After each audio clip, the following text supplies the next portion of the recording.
lahat. Nandito na naman tayo sa ating kitchen, our humble kitchen. Today, gagawa tayo ng napaka-special ang ating homemade pasta. At meron tayong bisita na tutulungan tayong gumawa nito. Please welcome my daughter, Sophia. Hi! This is my very shy daughter. We need flour and we need eggs. Okay? So, ang gagamitin natin is 500 grams ng flour, yung all-purpose flour, tapos 5 na egg. So, every 100 grams is 1 whole egg. Okay? So, this is good for 6 person. Gagawa tayo ng spaghetti today. Dahil isa to sa napaka-special day, meron tayong celebrate. So, mamaya malalaman niyo kung ano yun. Alright, Sophia, let's go. Okay. So, you just make a well in the center of your bowl. Tapos, ilagay niyo na dun yung egg. Pwede kayong gumamit ng stand mixer. Okay. Pwede rin kayong gumamit ng food processor.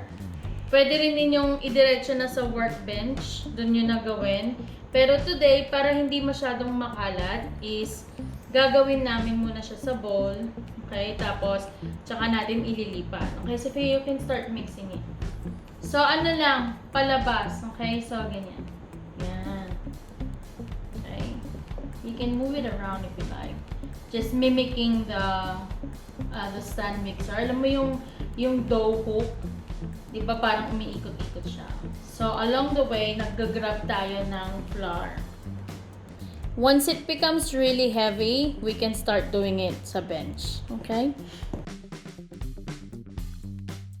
So, ganun din, parang sa tinapay, magiging smooth siya yung ating dough. Doon mo siya malalaman na okay na siya. Tsaka, pag press mo siya, pag pinoke mo, nagsispring back na siya. Tagal ko nung gustong itry itong homemade pasta. Pero nung pinento sa akin ng daughter ko na ginawa nila sa school and it was a success and it wasn't that hard. So why not? Let's try that. Total naman meron tayong sinicelebrate today. Ano yung celebrate natin? It's a secret! Okay. I was hoping you know, but anyway. You know Since what? you don't know. Okay. Do I need to check your email? No. It's not about me though. Yeah. So, itong dough na to is mabigat. Ito talaga yung kailangan ng muscle. Kaya kung meron kayong standing machine, gamitin nyo. Gusto ko talagang gamitin yung standing machine eh. Tsaka yung standing mixer at tsaka yung food processor ko. Kaya lang sabi ko, para for the benefit of those na walang machine and they want to do this at home. So, fold. Tapos, stretch nyo siya. Fold ulit. Nag-ano na yung dough natin. Lumalambot na siya.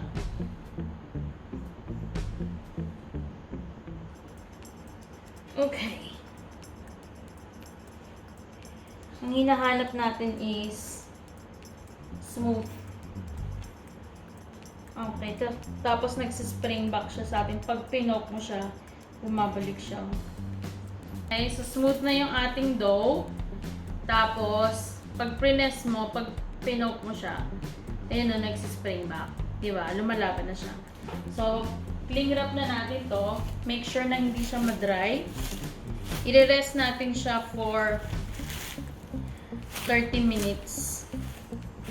Tapos, after 30 minutes, i-ano na natin siya sa ating pasta machine. Ipa-flatten na natin. So, we'll just put this in the fridge or sa chiller for 30 minutes. Or kung malamig naman yung lugar na kagaya ngayon dito sa Australia, malamig na, pwede niya lang itong iwan dito. Basta make sure na naka-cover siya. We'll leave this for 30 minutes. And then we'll come back pag ready na. See you! Hello guys! Welcome back! So 30 minutes na, naka-rest yung ating dough. So, lalagay na natin siya dito sa ating lightly, anong tawag dito? lightly dusted na workbench. So, ang gagawin natin is ikakat natin to into, ilan ba gusto niya? 4? Let's cut it into 4. So, ano naman natin siya sa kalahati. Okay. Tapos yung kalahati, hatiin natin sa kalahati.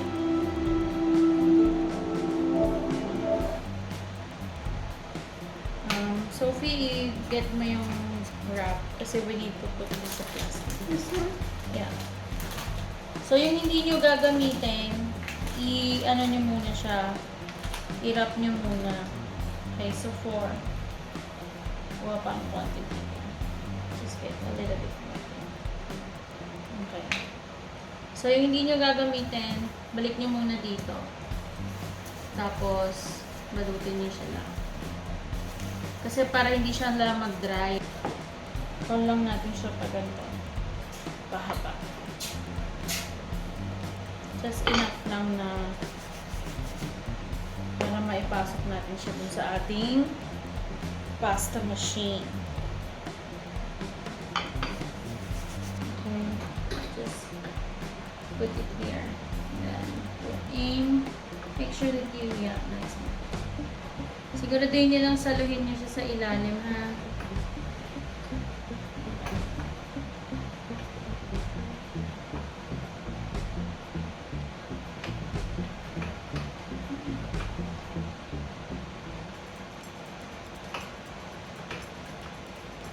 Okay, so we're gonna do it again using the same number. What setting is that, Fane? 1? So we're gonna run it again.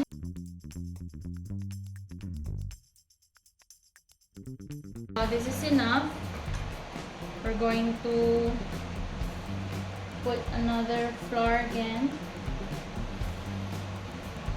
So, konti lang kung saan mag-meet yung pasta para hindi sila magtikit. Okay?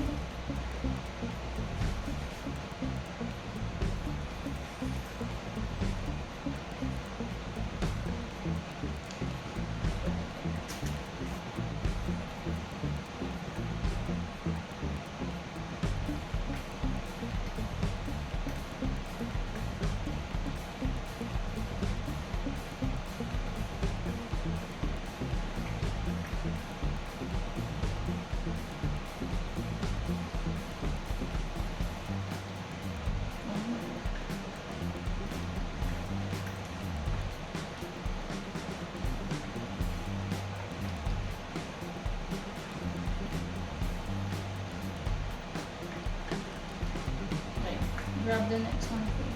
So, we'll just continue doing this hanggang sa matapos na namin lahat. So, ganyan lang siya guys. Pagkatapos nyo ilagay siya sa, sa machine, ilagyan nyo siya ng flour. Tapos, i-mix nyo lang siya ng ganyan para hindi sila magtikit-tikit. Okay?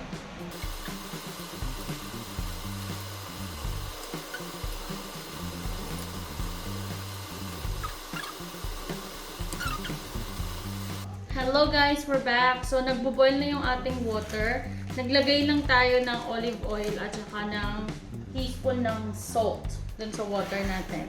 Tapos, i-ano lang natin to. Iluluto lang yung pasta natin for 3 minutes. Okay.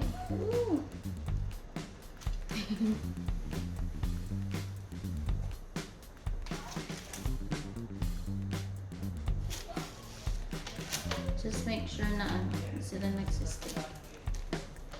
We'll keep this for next time. Okay, i-ano lang natin para lang ma-separate siya. Ma-sure natin na separated yung ating noodles.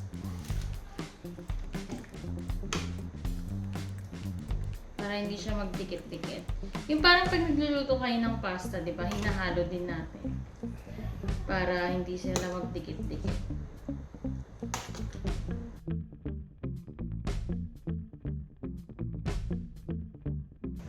Okay guys, 3 minutes na. So, tapos na yung ating pasta. I-drain na natin.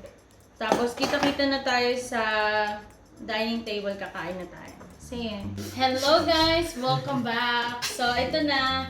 natapos na natin yung ginawa natin. So, yung kaninang video na ginawa natin is yung chocolate cake. Tapos, gumawa rin tayo ng video para sa ating homemade pasta.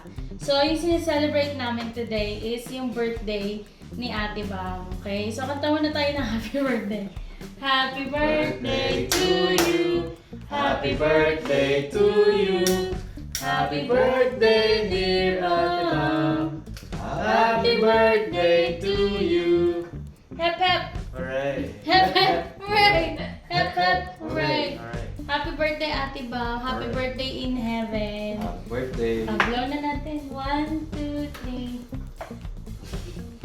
Hello guys, we're back. So ito na, kinakain na namin yung ginawa natin kanina. So ito na yung finished product natin dun sa chocolate cake na ginawa natin. No, so meron tayong separate na video para doon, tsaka yung homemade na pasta na ginawa natin. So ito yung cake. Para siyang basket of flowers. Okay, flowers for Ate Bang. So thank you guys for watching. Don't forget to subscribe to our channel if you like this video, kung meron kayong natutunan dito. And if you want to see more of this, i-click nyo lang din yung bell na icon next dun sa subscribe. Tapos, kung ginawa nyo yung recipe, pakita nyo rin sa amin, i-tag nyo kami. So, yung Instagram ko at Facebook is the same. So, Ask Judge, nandun, ilalabas siya sa screen ninyo. Lahat ng recipe, ilalagay ko siya sa description box para magawa nyo. Okay? See you next time, guys! Bye!